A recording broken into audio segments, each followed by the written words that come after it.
quisiera que orasen. Padre, en el nombre de Jesús estamos reunidos y por lo tanto tenemos la certeza, la convicción de que tú estás en medio nuestro. Por eso queremos darte toda la gloria, toda la honra. Queremos disponer nuestro corazón. Queremos, Padre, que tú nos ministres en tu gracia para poder entender tu palabra. No queremos única y exclusivamente escucharla, sino que queremos entenderla. Y que tú la hagas rema en nuestro interior y que luego tú nos ministres en tu gracia para, después de entenderla, ponerla en práctica, Señor. Padre, me pongo delante de ti y te pido en el nombre de Jesús que quites toda carne, toda sangre, todo aquello que sea un obstáculo. Me veo incapaz, para esto tienes suficiente, pero es por tu gracia, por tu misericordia, y te pido en el nombre de Jesús que tu sangre me limpie y que tú puedas usarme para poder transmitir el mensaje que pusiste en mi corazón. Toma el lugar que te corresponde, Señor, el centro de nuestras vidas y el centro de este lugar. Señor, Espíritu Santo, muévete y ministra conforme a tu voluntad. Te lo pedimos en el nombre de Jesús. Amén. Al poco de conocer al Señor, aprendí que no había nada que Él nos pidiese que Él no haya hecho antes. La Biblia nos enseña, dice que Él es varón experimentado en quebranto. Dice que Él fue probado en todo, no pecó en nada, sin embargo Él fue pasando por situaciones y por etapas que luego podemos verlas expresadas y manifestadas en su palabra. Pero sí es cierto, y eso sí que me quedó muy grabado, que no hay nada que Dios nos vaya a pedir que Él primero no haya experimentado, no haya hecho. Dios nos llama a la misión y nos llama a ser misioneros. Y Él fue el primer misionero. Dice la carta de Pablo a Filipenses, dice que siendo en forma de Dios, no estimó el ser igual a Dios como cosa a que aferrarse, sino que se despojó a sí mismo y tomó forma de siervo. Dios nos llama a la misión, Dios nos llama a ser buenos mayordomos. Llevamos domingos enfocándonos en poder conocer de una manera bíblica, teológica y con la ayuda del Espíritu Santo poder recibir una revelación sobre lo que significa mayordomía. Y miraba este pasaje y ahora cuando la familia Suárez leía Isaías 9, dice que un hijo nos es dado. Por lo tanto, el primer mayordomo fue Él. El primer mayordomo fiel fue Él. Él no escatimó el entregar. Él entregó todo. Dios nos dio. No fue algo que Él nos lo dio. Estamos hablando de la mayordomía, estamos hablando de que no hay nada que sea nuestro, incluso lo que tenemos dentro de nosotros, que es el Espíritu Santo, no es nuestro, se nos ha dado. Él fue el primer mayordomo entregando y dando a su Hijo. No escatimó nada.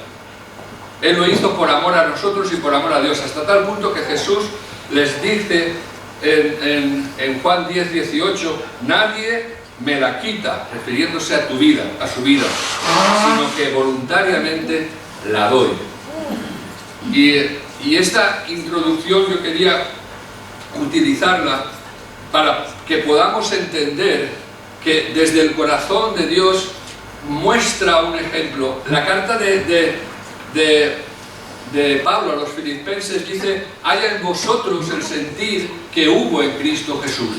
Está diciendo que busca de su pueblo, de su iglesia, un un ejemplo, una referencia que tenemos que buscar en Cristo. De manera que cuando estamos hablando de mayordomía, cuando estamos hablando de entrega, cuando estamos hablando de dar, tenemos delante a alguien que es el que nos lleva, el que nos mueve a hacerlo, pero poniéndose primeramente Él como ejemplo.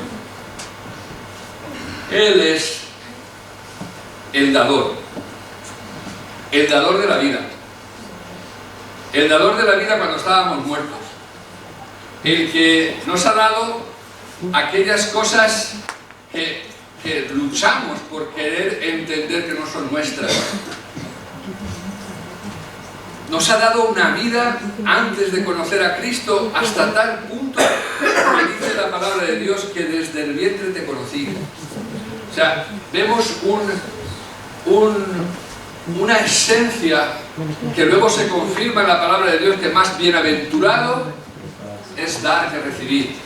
De tal manera amó Dios al mundo que dio a su propio Hijo, a su unigénito Hijo, lo dio, lo entregó. Y yo quisiera seguir con estas lecciones que las he querido introducir dentro de los sermones. El próximo domingo será el último, pero lo hice con la convicción de que era algo que nosotros necesitamos. Se puede hablar de muchas cosas, hay infinidad de temas para poder hablar, pero sentí que la mayordomía es una doctrina importante y esencial para el pueblo de Dios. Y con la ayuda del Señor quisiera compartir con vosotros esta mañana.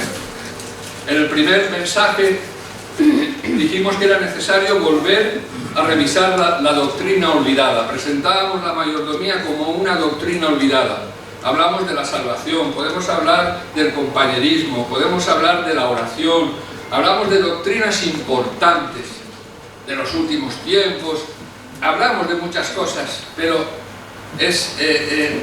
me gustaría que hiciéramos una pregunta interior. ¿Realmente trabajamos, profundizamos en nuestra vida sobre la mayordomía? ¿Qué significa la mayordomía? ¿Qué pide Dios de mí en cuanto a la mayordomía? Esa fue el primer domingo. Y el último domingo nos hicimos la misma pregunta que el rey David. Si todo es de Dios, ¿para qué ofrendar? ¿Qué podemos darle a Dios? Y vimos que lo que le damos a Dios primero lo hemos recibido de su mano. Vimos que las ofrendas a Dios son voluntarias. Vimos también que el pueblo de Dios junto con David no trajo a Dios las obras, sino las mejores cosas de las que eran capaces. Y dice que incluso más que sus fuerzas. Vimos que ofrendar voluntariamente a Dios hace que crezcamos en una vida de rectitud delante de Dios. Y quisiera recordar lo que significa rectitud, es esa actitud de entrar en la rectitud de la palabra, en la obediencia a la palabra, en la fe en la palabra, que ese entrar en esa rectitud lo que va a hacer es subirnos a un lugar donde vamos a ver la gloria de Dios. Y poníamos como ejemplo la viuda de Sarepta, esa mujer que no tenía, y lo que tenía lo iba a usar para ella, para su hijo, porque se iban a echar a morir. Sin embargo, entró en la rectitud de la palabra, y esa rectitud en la palabra hizo que la gloria de Dios se manifestara hasta tal punto que ni la harina ni el aceite escasearon, sino sobreabundaron. Y luego en ese pasaje vemos la glorificación de Dios en la resurrección de una persona. Esa es la rectitud de Dios, y lo recordábamos el domingo pasado. Y hoy quisiera que nos hiciéramos una pregunta. ¿Es suficiente decir que delante de Dios la ofrenda es voluntaria y nada más? ¿Nos ha dejado Dios alguna guía para esa voluntariedad? ¿Nos explica, nos podemos ver algo? Queremos pedirle al Espíritu Santo en esta mañana que nos muestre qué parámetro, una guía, para saber cuánto deberíamos darle al Señor. ¿Cuánto podemos darle? Parece mentira, ¿no? Pero qué grande parece un billete de 100 euros en la ofrenda qué pequeño en el supermercado. Hace grande, ¿eh? Yo no sé, pero te lo digo de corazón, cuando yo veo y cuando ves un billete de 100 euros en la ofrenda, dices, gloria a Dios. Pero ¿verdad que parece grande? ¿Eh? Pues con la ayuda del Espíritu Santo necesitamos entender que eso no es para nadie, es para Dios. Por lo tanto, siempre deberíamos tener la sensación del sentimiento que lo que damos es muy poco. Es muy poco. Todo lo que podamos darle a Dios es muy poco. Es insignificante. Pero aparte Él no mide lo grande o lo pequeño. Y pone un ejemplo tremendo que Dios dobla. No se trata de la cantidad en sí, ¿no? Sino se trata del corazón. Pero es cierto. En todo lo que entra en la ofrenda parece grande. Sin embargo, a la hora de ir al supermercado, o pagar el agua, o pagar la luz, o pagar la letra, o pagar aquello, pues ya no es grande. Y la Biblia sí que nos da ese parámetro. El diezmo. Hay quienes dicen que no dan el diezmo porque no es obligatorio. Y tienen razón. Tienen razón. De la misma manera que hay muchas cosas en la Biblia que no son obligatorias, son aconsejables. Dios aconseja. Y luego el hombre decide si queremos vivir una vida de rectitud o queremos andar en nuestros pensamientos y en nuestros caminos. El diezmo no es obligatorio, sino voluntario. Pero el diezmo es un excelente parámetro, una guía, una referencia para saber cuánto podemos dar a Dios como mínimo. Profeta Malaquías, capítulo 3, versículos del 6 al 12, dice: porque yo, Jehová, no cambio. Por esto, hijos de Jacob, no habéis sido consumidos. Desde los días de vuestros padres os habéis apartado de mis leyes y no las guardasteis. Volveos a mí y yo me volveré a vosotros, ha dicho Jehová de los ejércitos. Mas dijisteis: ¿en qué hemos de volvernos? ¿Robará el hombre a Dios? Pues vosotros me habéis robado. Y dijisteis: ¿en qué te hemos robado? En vuestros diezmos y ofrendas. Malditos sois con maldición, porque vosotros, la nación toda, me habéis robado.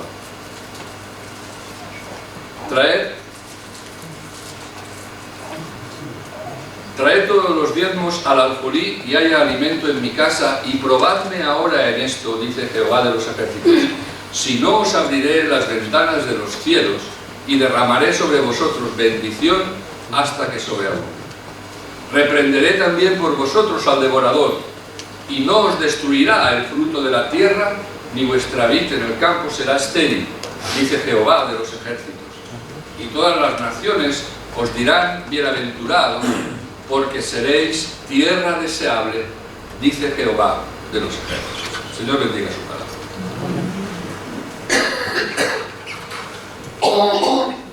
El diezmo no es un invento de Malaquías. Malaquías lo que hace en este pasaje solamente es recordar a su pueblo cuánto el Señor esperaba que ellos dieran y por qué. Malaquías nos recuerda, ¿sabes cuáles son las razones para dar el diezmo al Señor? Y lo primero que Dios les recuerda es que si ellos se vuelven a Él, Él se volverá hacia ellos. Dice: desde los días de vuestros padres os habéis apartado de mis leyes y no las habéis guardado. Volveos a mí y yo me volveré a vosotros, ha dicho Jehová de los ejércitos. Cuando dice de volveos a mí, está hablando de que tiene que haber una actitud basada en el obedecer, en buscar, en saber. O sea, el tema de la mayordomía no se trata de lo que a mí me parece bien. Se trata en que yo tengo que poner aquellos dones que nosotros tenemos al servicio del Señor. Volveos a mí, es decir, le consulto a Dios desde la honestidad, le digo y le pregunto a Dios cuál debe de ser mi ofrenda? ¿Cuál debe de ser mi diezmo? ¿O lo estoy haciendo de manera automática, mecánica? Sin embargo, el Señor le dice, volveos a mí, cambiad vuestra manera de pensar, entrad en esa rectitud de la palabra, entrad en esa rectitud de cómo he establecido yo la extensión del reino de los cielos. Volveos a mí, yo me volveré a vosotros. Ellos le habían estado robando. Esa es la expresión que Dios les muestra a su pueblo. Me estáis robando. Y ellos le preguntan, ¿en qué te estamos robando? Dice, en vuestros diezmos y en vuestras ofrendas. El mandato de Dios es traer todos los diezmos al alfolí. ¿Y por qué le robaban? ¿Por no traer los diezmos? No. Sino porque pretendiendo que daban el diezmo, solo traían una parte. Por eso Dios pide todos los diezmos. Y así pasó con dos cristianos de la iglesia primitiva. Pero cierto hombre llamado Ananías, juntamente con Safira, su mujer, vendió una posesión. Con el conocimiento de su mujer sustrajo del precio y llevando una parte la puso a los pies de los apóstoles. Y Pedro dijo, Ananías, ¿por qué llenó Satanás tu corazón para mentir al Espíritu Santo y sustraer del precio del campo?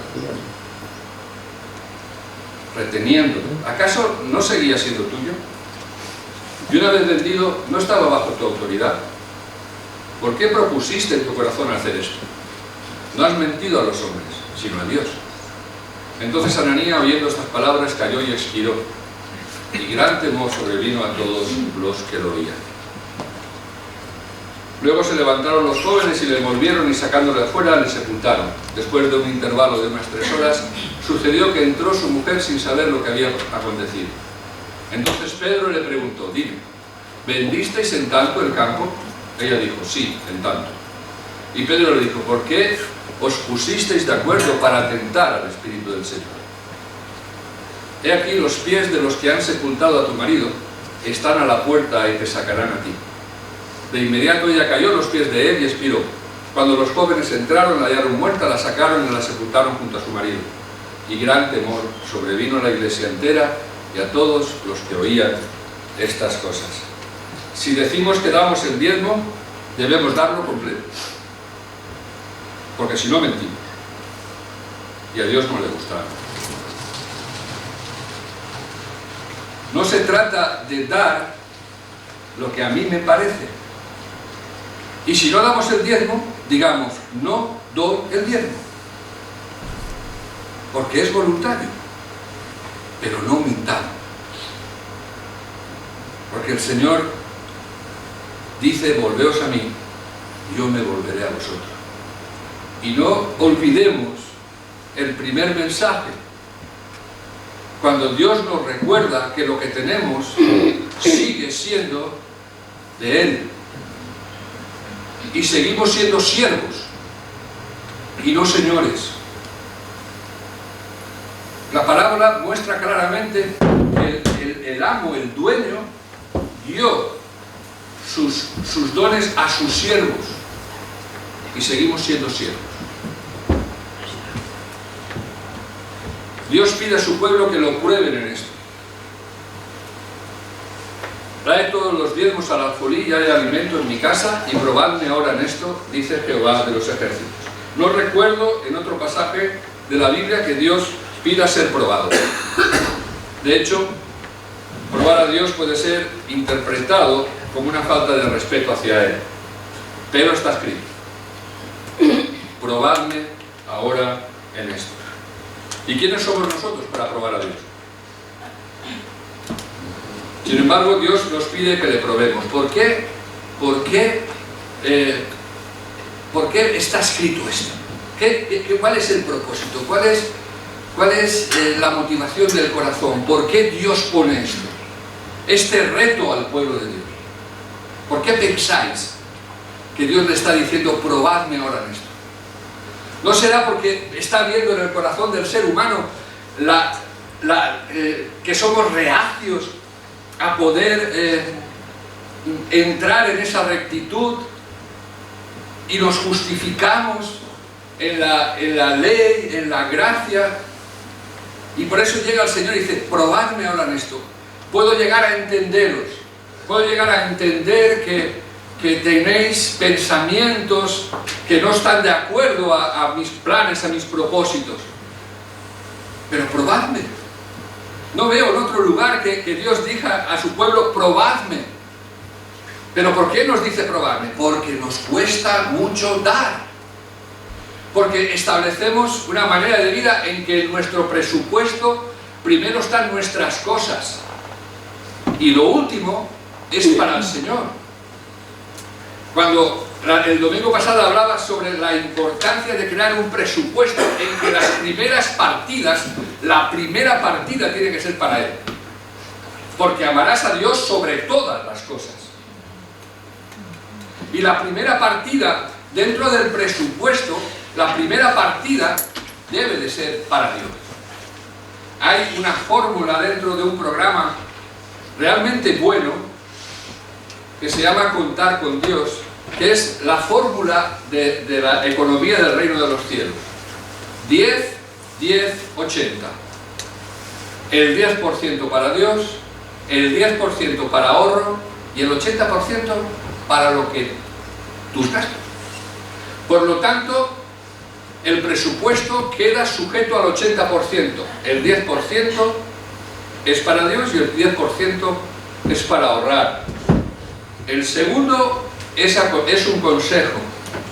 El primero también lo es, pero no cambies la forma, porque en el momento que pongas el 80% arriba, no te va a cuadrar las cuentas, porque son cuentas que están escritas en el cielo. Es la economía del reino, no es tu economía. Y sí, tú me podrás decir: no, es que Dios me ha dado un cerebro para pensar. Sí, claro que sí.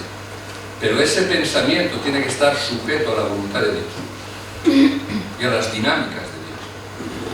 Y el justo por la fe, no por vista.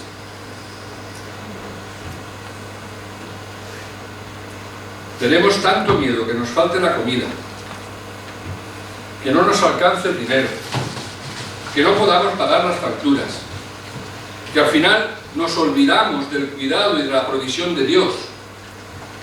Si Él cuida de las aves, si Él cuida de las flores, Él cuidará de nosotros. ¿Amén? Amén. ¿Amén? Amén. Él da un mensaje de lo que es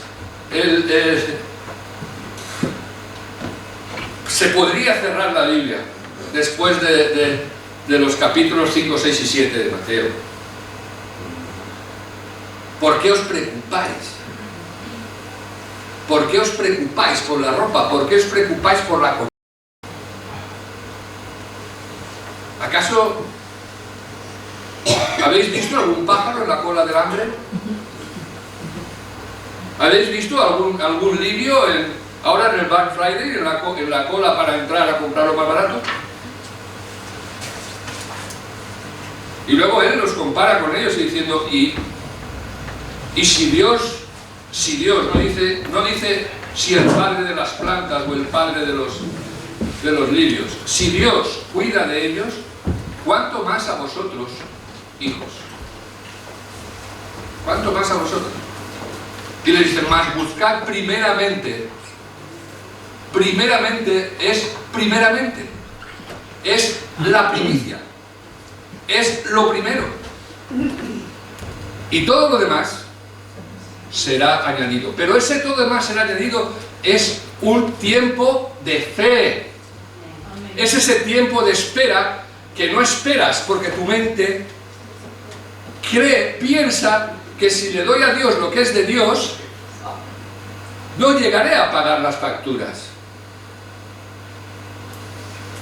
Llevo 25 años conociendo al Señor, 25 años sirviendo al Señor, y podría dedicar tiempo a dar testimonio de la manifestación de la gloria de Dios en relación al dinero. Pero no es.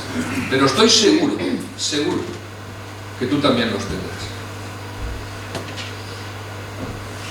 Él cuida de las aves. Él cuida de las flores. ¿Por qué no crees que Él cuidará de ti? ¿Y cómo vamos a probarlo? Trayendo todos los diezmos al alfolí. El alfolí es el lugar donde se guardan las ofrendas. Dios promete sus bendiciones hasta que sobreabunde. Dice, probadme ahora en esto, traed los diezmos al alfolí, dice, y probadme ahora en esto, si no os abriré las ventanas de los cielos y derramaré sobre vosotros bendición hasta que sobreabunde. ¿Qué significa sobreabunde? Más de lo que tú piensas, por encima de tus pensamientos, por encima de tus razonamientos lógicos, humanos, carnales. Y Dios promete que derramará hasta que sobreabunde. Pero no se para ahí, ¿eh? Solamente por esto, si el Espíritu Santo nos revelara la profundidad, es para que no hubiese nadie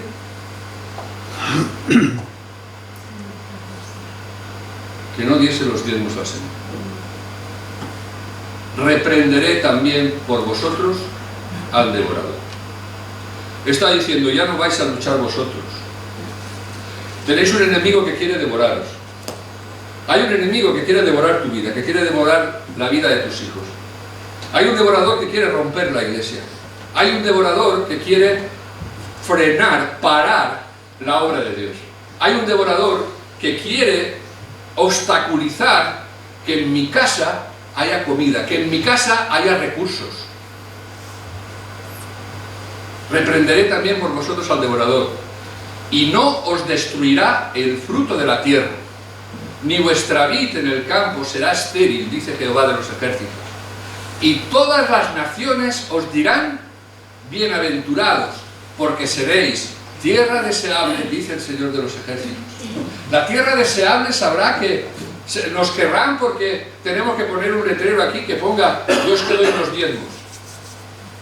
No, pero se producirá en nosotros algo al entrar en esa rectitud en el Señor, al entrar en esa rectitud de ejercer una buena mayordomía. Algo producirá en nuestras vidas, algo producirá Dios en su iglesia, que será algo deseable. Quiere decir que las personas podrán ver en nosotros algo deseable, algo bienaventurado. Y lo bienaventurado no será porque nosotros le digamos, es que nosotros diezmamos. No, sino que por el hecho de entrar a darle a Dios lo que es de Dios y a César lo que es de César, entonces en ese momento pues es muy posible que esa luz a la que somos llamados resplandezca de una manera que seamos atrayentes.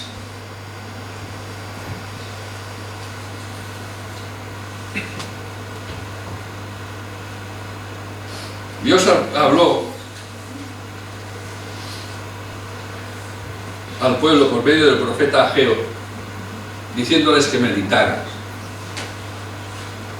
Y vivimos en unos tiempos que corremos demasiado. Corremos mucho. Y luego nos frustramos. Pero es tiempo de meditar. Es tiempo de meditar en el Señor. Es tiempo de meditar en su palabra. Así ha hablado Jehová de los ejércitos diciendo, este pueblo dice, no ha llegado aún el tiempo de que la casa de Jehová sea reedificada.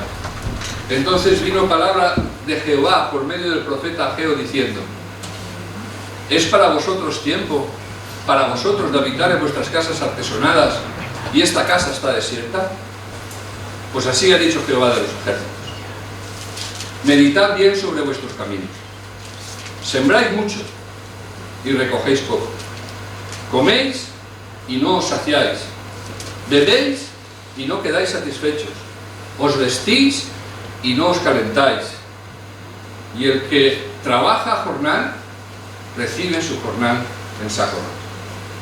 Esto es un actuar desde el principio en el pueblo de Dios.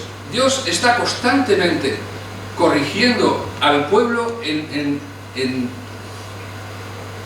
cosas semejantes. En el transcurso del desierto desaparece Moisés, levantan un ídolo, adoran al ídolo. Aquí habían salido del cautiverio, se encierran en sus casas y empiezan a olvidar las cosas del templo. Y tiene que llegar el profeta para decirles: ¿qué os pasa? Os saco del cautiverio, llegáis, os metéis en vuestra casa y os olvidáis de mi casa. Y les dice: vale, paraos a pensar. Y creo que es un momento para meditar. ¿Realmente nuestro trabajo está siendo fructífero? Sembráis mucho, recogéis poco, coméis y no os saciáis, bebéis y no quedáis satisfechos. Aquí lo que estaba pasando es lo que luego Malaquías les dice al pueblo: probadme ahora en esto, si no, sujetaré al devorador y haré que vuestras viñas, que vuestras tierras sean fructíferas. Y al final tú sigues en este pasaje y ves como el profeta dice: subid al monte, cortad madera, subamos al monte, subamos al Señor, entremos en esa rectitud, en ese subir a ese lugar que está por encima de nuestros pensamientos, y pongamos a prueba al Señor. Y no ponerle a prueba como tentándole, sino obedeciendo, poniendo en práctica lo que Él dice en su palabra. No mirando ni acomodando la palabra a nosotros. Porque es posible que podamos excusarnos en que eso está escrito antes de la ley, pero yo no veo después de la ley que Dios haya quitado el miedo. No lo veo. Y podemos adaptar de que ya no es el diezmo, es todo. Claro, lo vimos. Pero estamos hablando de que hay un parámetro. Lo mínimo que se le tiene que dar a Dios es el diezmo. La 10ª parte. Lo mínimo. A partir de ahí lo que tú quieras. Pero estoy de acuerdo que en la gracia todo es de Él. Pero probemos. Porque, ¿sabes cuál es el reproche? Hay alimento en mi casa. Dios no dice: es que me tenéis que traer el diezmo porque sí. No, el reproche es que hay alimento en mi casa. ¿Qué es el alimento en mi casa? El reproche de Dios es que hay muchas cosas que yo quisiera hacer, que yo tengo pensado hacer, pero resulta que vosotros estáis frenando ese poder actuar, porque para que haya alimento en mi casa, para que podamos ser tierra deseable, para que podamos incluso estar preparados para que otros vengan, para poder hacer cosas para el Señor, se necesita dinero. Tenemos establecido como algo doctrinal, fundamental, la separación entre el Estado y la Iglesia. Creemos en eso, porque Dios estableció que las cosas de Dios son de Dios y las cosas del César son del César, y no vamos a entrar en pactos ecuménicos de que todos estamos... No. La Iglesia es la Iglesia. ¿Y cómo se sostiene la Iglesia? ¿Cómo? Con diezmos y ofrendas. Amén. Amén. Por lo tanto, fijaos la responsabilidad y el temor de Dios. Que Dios nos puede decir: me estás robando, porque estás siendo un obstáculo para que yo pueda glorificarme y se puedan hacer cosas. queremos hacer cosas. Amén. Queremos hacer cosas. Ahora vamos a hacer un curso de formación. Nos gustaría comprar, porque tenemos que usar un aula, necesitamos un proyector para poder dar las clases, necesitamos un proyector, necesitamos una pantalla, necesitamos herramientas para poder dar un curso de formación en condiciones. Nos gustaría tener una guitarra más, algo más para que pueda ser usado por las personas que quieren aprender. Pero el Black Friday no es suficiente. Se necesita dinero. Pero no para tener mucho dinero, sino para que pueda haber alimento para la casa de Dios. Para que puedan haber familias a las que podamos ayudar. Gracias a Dios estamos ayudando a familias, a personas, dándoles dinero por necesidades concretas, urgentes. Pero a lo mejor no estamos haciendo más, porque estamos frenando, porque estamos quedándonos cosas que igual no nos teníamos de quedar. Y quiero terminar con un breve resumen del diezmo en la Biblia. El primer ejemplo bíblico de dar el diezmo fue Abraham. Lo vimos la semana pasada, no quiero volverlo. Y voy a prescindir de textos bíblicos, pero los podéis, si queréis los anotáis y luego los buscáis, y si no, me mandáis un WhatsApp y os mando los textos bíblicos. Pero ahí lo vimos, como Abraham al final le da a Melquisedec, le da el diezmo de todo. Y estamos hablando de Abraham, antes de la ley. El segundo ejemplo antes de que la ley de Israel fuera promulgada fue Jacob. Y esta piedra que he puesto por señal será casa de Dios, Betel. Y de todo lo que me dieres, el diezmo apartaré para ti. Esto es antes de la ley. Y él dice, esta piedra que he puesto por señal, ¿dónde se edificó la iglesia? Y sobre esta piedra edificaré tu iglesia. Cuando le pregunta a Pedro, ¿y quién dices tú? Pues tú eres el hijo. Y dice, bueno, pues sobre esta piedra. Hay una piedra que es la casa de Dios, Betel. Y desde antes de Moisés, Jacob dice que de todo lo que me dieres, de todo lo que me dieres, dinero, tiempo, esfuerzo, todo lo que me dieres, el diezmo apartaré para ti. Génesis 28, 22. Un poco más tarde la ley de Moisés estableció el diezmo como cosa dedicada a Dios. En Levítico 27:30 dice que el diezmo en la ley Moisés lo establece como cosa dedicada a Dios. No es algo dedicado a los hombres, no es algo dedicado a sentirnos bien, no es algo dedicado a decir cuánto dinero tenemos. No, es algo dedicado a Dios. Y ese es el enfoque que el Espíritu Santo quiere ponernos en nosotros. Como decía David, porque no vamos a edificar una casa para hombre, vamos a edificar una casa para Dios. Es para Dios. ¿Cuánto amas a Dios? Y en Números 18-21 vemos como que Moisés establece el diezmo como sostén de la tribu de Leví, que era la tribu que se dedicaba a mantener el culto al Señor.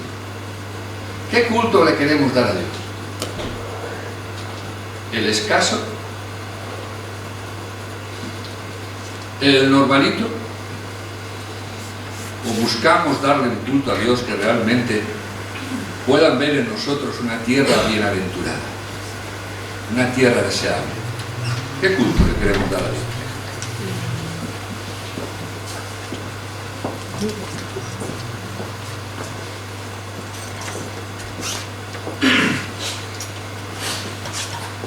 Siempre hubieron altos y bajos, desde la ley, en todos los aspectos. Vemos al pueblo de Israel cómo fluctúa, cómo entra bien y de repente acaba perdido, apartándose.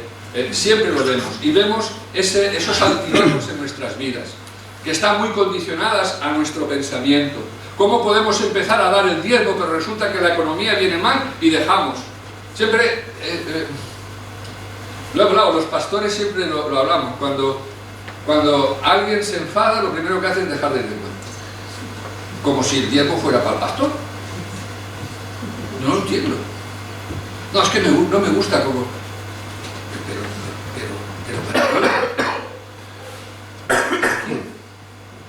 ¿Para qué lo estás haciendo? Porque todo lo que hagas y todo lo que hagáis, hacedlo como para el Señor. Porque cuando lleguemos al cielo, Él nos dirá... El otro día le contaba un chiste a Berna. Esos son dos que llegan al cielo y estaban en la tierra y había una mujer que iba todos los domingos a la iglesia, estaba involucrada en todas las actuaciones de la iglesia, daba limosnas, estaba dando la catequesis, y luego pues había otra persona que vivía en el barrio y no iba tanto, no estaba tan involucrada en la iglesia y iba y tal. Y cuando llegan al cielo, dice que San Pedro le coge y le dice: ¿dónde está ahí? Y le llega la persona que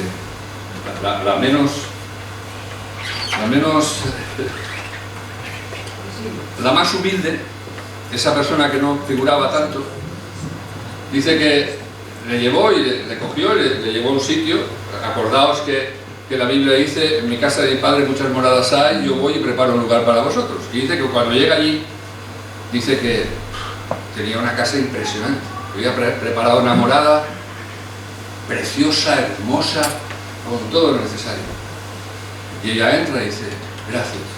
Y en eso que llega la otra persona y le dice: me llevas por favor y le lleva allí, y tenía una chabolilla con un techito para cubrirse tal, y le dice: hombre, dice, con todo lo que hice estando yo, dice, mira, te hice lo que pude hacerte con el dinero que me enviaste.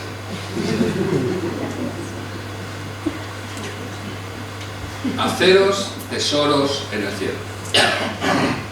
De eso se trata. Y cuando llegamos a la reforma de Esdras y Nehemías, encontramos al pueblo de Dios que volvieron a establecer ofrendas a Dios. Y eso lo leemos en Nehemías 10, 32, 39. Y en ese nuevo establecimiento ahí vemos las que se encontraba el diezmo y el diezmo del diezmo. Porque el diezmo del diezmo existe. Y el diezmo del diezmo, y esta iglesia diezma y del diezmo saca diezmo. Porque es bíblico. Y porque está establecido por Dios. Y así se estableció.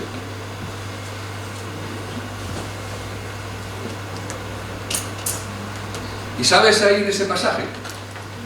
En ese pasaje el pueblo de Dios estaba bajo el dominio del imperio persa.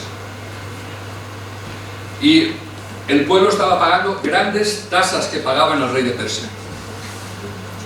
Y las dificultades que su servidumbre, que el estar ahí fuera o sea, bajo el dominio de los persas, y todo ese dominio y esa servidumbre que comportaba el sujetarse al rey de Persia, a ellos no les excusaba de dejar de pagar sus diezmos y primicias.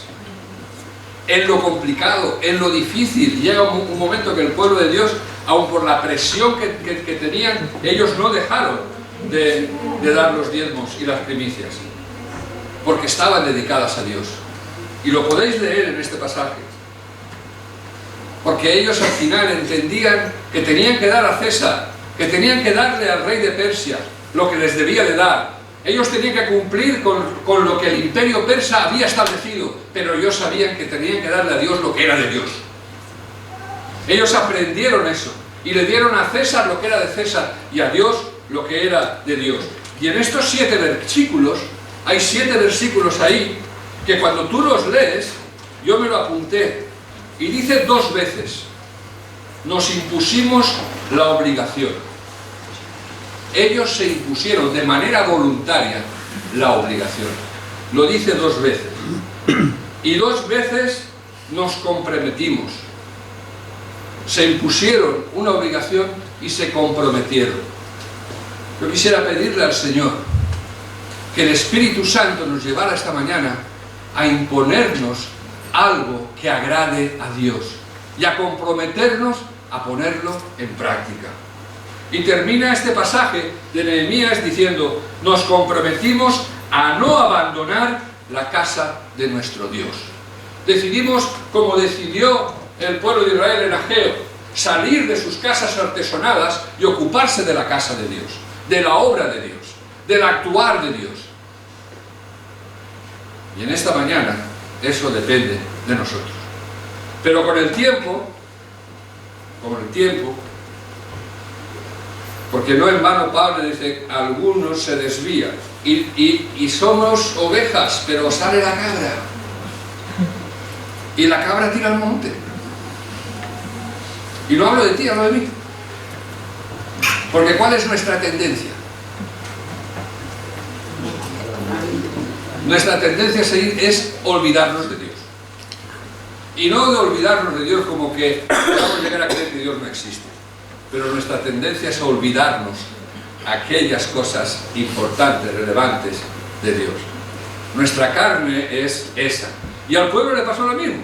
Y con el tiempo buscaron cómo evadirse de tener que dar el diezmo a Dios.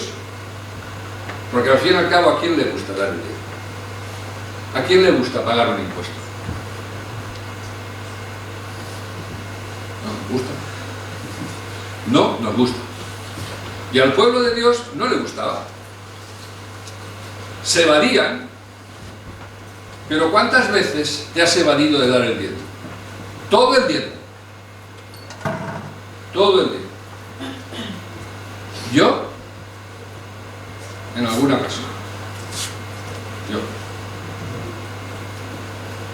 Porque es nuestra carne. En la época de Malaquías, que es lo que estamos hablando hoy, la cosa no había cambiado.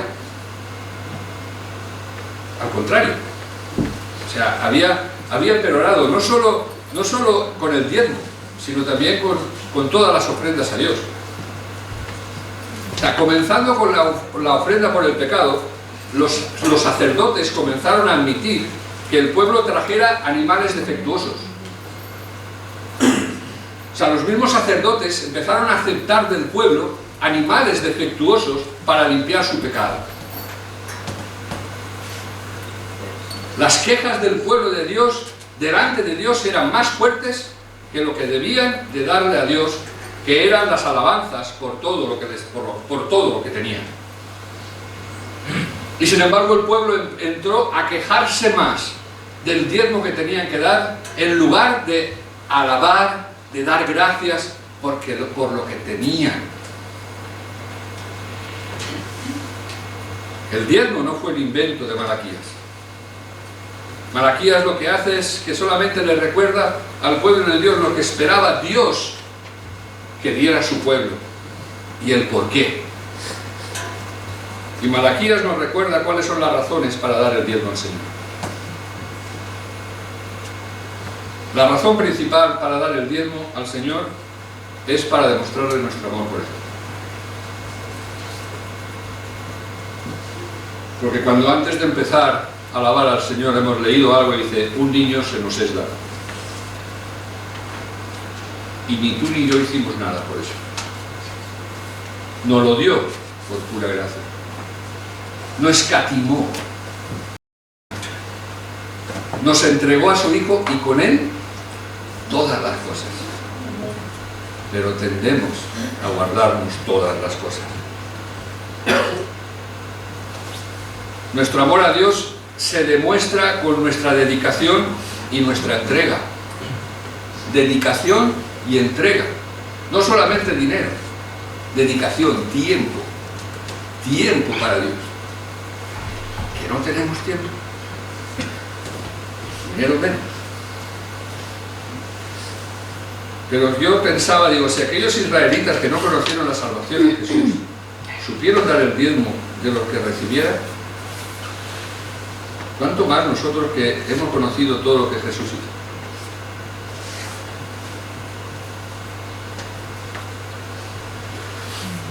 Sigue siendo cierto que el diezmo es voluntario. No voy a decir lo contrario, es voluntario. Como es voluntario amar a Dios, Dios no te obliga a que tú le ames, ni te obliga a que dejes de pecar. Es voluntario, como cualquier ofrenda a Dios. Pero yo quisiera invitarte a que tengamos en esta mañana la voluntad de darle a Dios lo que siempre fue de Él, porque no le vamos a dar más, le vamos a dar lo que es justo, le vamos a dar lo que es de Él, le vamos a dar lo que Él se merece. No le vamos a dar como el que le hace un favor a Dios. Dios no necesita favores, Él ya nos dio su favor. Pero ¿sabes cuál es el problema de muchos? Confundir voluntario con si me da la gana. Y son dos cosas diferentes. Una cosa es voluntariedad y algo muy diferente es si me da la gana. Doy el diezmo si me da la gana. O doy el diezmo, o doy la ofrenda, o doy mi tiempo, o doy mi entrega si yo... Eso no es voluntario. Y si eso es así, lo único que hacemos es demostrar nuestra falta de arrepentimiento ante una mala administración de los bienes de Dios. El primer sermón hablábamos de buenos administradores. Buen siervo y fiel. En lo poco fuiste fiel, en lo mucho te pondré. Eso es lo que en esta mañana el Señor quiere mostrarnos y hacernos entender, que Dios nos busca tener un cambio de actitud, un arrepentimiento de volvernos a Él para poder darle a Él lo que ya es de Él, pero que Dios nos dio y que tenemos en nuestras manos para hacer la casa de Dios grande, para poder extender el reino, para poder llegar a familias, para poder bendecir a familias, para que podamos tener todas aquellas cosas que son necesarias para poder trabajar para el Señor.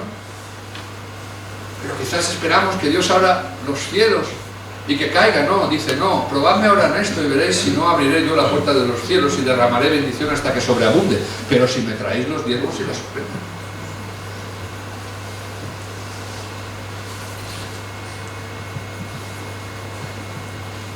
Si no cambiamos nuestra actitud, demuestra que nuestro control sobre lo que no es nuestro, que queremos tener control sobre lo que no es nuestro, y lo que hacemos es quitarle el señorío y haciéndonos nosotros señores y no siervos. Os dejo con este versículo. La bendición de Jehová es la que enriquece y no añade tristeza con ella. Queremos tener la bendición del Señor, amén. Pues la bendición de Dios, esa bendición hasta que sobreabunde, está condicionada a obedecer lo que dice la palabra. Y no añade tristeza con ella. Vamos a ponernos en pie, vamos a alabar al Señor. Ten tu tiempo para meditar. Medita, vamos a tener 5 minutos, que es lo que va a durar la alabanza. Después de 5 minutos nos iremos. Pero venimos esta mañana con la intención, y lo hacemos cada domingo, con poder recibir de Dios algo. Quizás la palabra que hayamos recibido puede ser más agradable, menos agradable. Puede ser más fácil de comer, menos fácil de comer. Pero llegó un momento que los discípulos le dijeron a Jesús, dura palabra es esta. Y quizás tú puedas tener esta sensación en esta mañana, que es una palabra dura. ¿Quién la podrá hacer? Y Jesús le dice, lo que es imposible para los hombres es posible para Dios. Y Él no cambió. Puede ser una palabra más dulce, más difícil de comer. Pero yo te invitaría a que tú, ahora donde estás ahí, que tú meditaras. Que tú medites en el Señor. Y que puedas hacer algo como pueblo de Dios, como siervo de Dios. Como siervo que tiene aquello que Dios te ha dado. Y que tú puedas tomar una decisión esta mañana.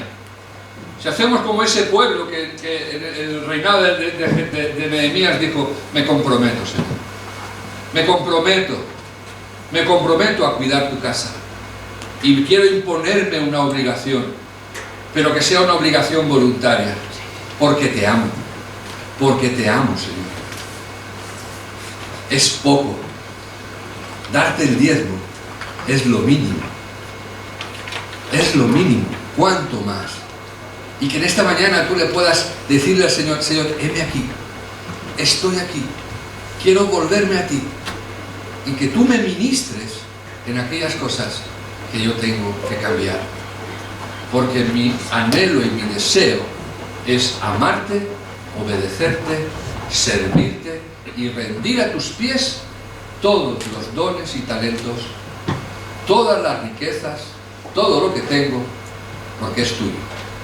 Y desecho la queja y desecho todo aquello que no sea alabarte, bendecirte y darte gracias, porque tenemos mucho más que algunos otros que hoy no van a poder comer. Cantamos y adoramos al Señor.